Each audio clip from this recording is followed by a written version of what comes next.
జీవితంలో తీసుకోవాల్సిన అతి ముఖ్యమైన నిర్ణయాలలో ఇది కూడా ఒకటని మీకు తెలుసా? సో మీరు ఇప్పుడే ఆలోచించడం స్టార్ట్ చేసి ఉంటారు, ఏంటబ్బా అవని. చూజింగ్ యువర్ పార్ట్నర్, ఇది కరెక్ట్గా మీరు చేస్తే మీ జీవితం ఒక గాడిలో పడిపోయినట్టే.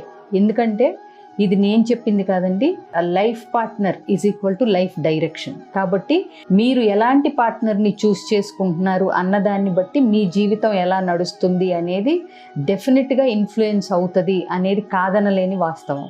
హార్వర్డ్ స్టడీ కూడా ఏం చెప్పింది అంటే 33% of career success and satisfaction is dependent on supporting life partner. కాబట్టి ఒక మంచి లైఫ్ పార్ట్నర్ దొరికితే కెరీర్లో సక్సెస్ ఉంటుంది, ఫైనాన్షియల్ స్టెబిలిటీ ఉంటుంది, మెంటల్ హెల్త్ బాగుంటుంది, ఓవరాల్గా మీ లైఫ్ అనేది ప్రాపర్ డైరెక్షన్లో వెళ్తుంది. మీరు గమనిస్తే వాళ్ళు కరెక్ట్గా తినకపోతే మనం తినము, వాళ్ళు సాడ్గా ఉంటే మన మూడు బాగుండదు, ఇప్పుడు వాళ్ళు ఎక్స్ట్రా మ్యారిటల్ అఫైర్ చీట్ చేస్తే మన జీవితం తలకిందులైపోతుంది.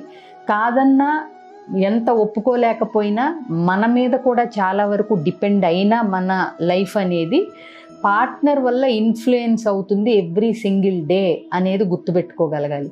కాబట్టి ఆలోచించి నిర్ణయం తీసుకోండి. మీ చేతుల్లో ఉన్నంత వరకు ఎలాంటి వ్యక్తిని మనం మన లైఫ్ పార్ట్నర్గా సెలెక్ట్ చేసుకుంటున్నాం అనే దాని మీద ఫోకస్ చేసి అది మీరు ప్రాపర్గా తీసుకుంటే కనుక ప్రాపర్గా మీ లైఫ్లో సాటిస్ఫాక్షన్ మీరు పొందగలుగుతారు. మీ లైఫ్ అనేది ఆల్మోస్ట్ సెట్ అయిపోయినట్టే అని గమనించగలగండి. Thank you.